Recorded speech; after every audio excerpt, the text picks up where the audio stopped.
waxaa arkay gabar Malaysia joogto walaashana fiidiyoyadeeda inay isu wado wareysiga aad dhageysto waxay tiri Munir Aqa ayaa wuxuu yiri qabiilkaada yaa waay calankaanu arko inay tahay galmudug ayaa arka waxa dhahay yaa waayo iga hor dhaqaaqo baxli caata in adeerta mana u maleenayo Munir inuu taas sameeyay waayo Munir ilaa caata waxay ahaayeen laba wiil oo walaala shal markay imaanay waxay ahaayeen dad walaala markay maanta baxayeen waxay ahaayeen dad walaala de uma maleenayo waxay arkaa maleenaya social media beenta lagu hayo leey Munir ilaa caati hebelo isku dhacsan waxaas beenta laakiin uma maleenayo Munir inuu dhahayo mase galmuduga tahay or aad liicatan nin qabiil yaqaan ma ahan Munir nin qabiil yaqaan ma ahan sababtoo ah youtuberist Malaysia ugu badan rag soo saaray waa labadooda shalay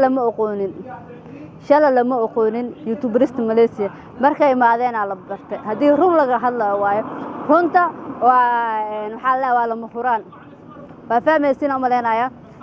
mana ogi labadooda wixii ka dhaxdhacay mana u maleenayo Munir inuu dhaxay toona calankan galmudug horkaas aniga ligama dhaadhacsiinayo wax kala hala sheego dad badan fiidiyoyadiina waa arkay comment-yaasha bixinaysan waa arkay de ragan markuu qofka ma taqaanaa faro muqdisho faro qurbo yahay qabiil ma yaqaanaan badana waxa dad qabiilka yaqaana waa dad ma taqaanaa meelaha qaar ka imaado gobolada iyo shalay ay walaala imaadeen ay walaala kala tageen kaas u maleenayo talabaad waxay tiri Munir wuxuu yiri liicad haduu in adeerka yahay miya wax saas camal ina kula seexdo ka bacdi fiideo kula duwaya hada hadii la sheegayo wax macquul ah la sheegaa sister sharaftaadana waxa uu dhimin kan wiilkan waxa uu dhimin ya Munir badana dad ma dhax galgali jirin aniga hadda maanta youtuber ahay youtuberada qaarna qasab kuma lihi marka Munir uu imaanay 100 camal uu heesta maleena ana waxa taagnaa 0 subscribe taagnaa ma fahanteen irido ma garaacin Muniro share aada u baahanahay ma dhihin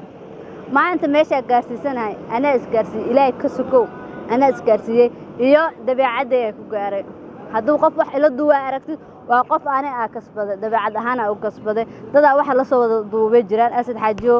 aadno marka YouTube bilaabay qofka lama xaqiro libinkiisa oo sharcad ii sameeyay jiraan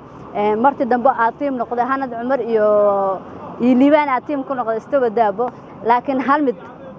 hadaa rabtid maanta YouTube ina heer ka gaartid hal mid ku sheegay waliga yaa soo adeegsan qof magaciisa adoo isticmaalaysid yaa soo adeegsan yaana lu dilin sumcadaada adig gabar tahay waxa laga yaabaa hooyo inay ka dambayso walaalo ehel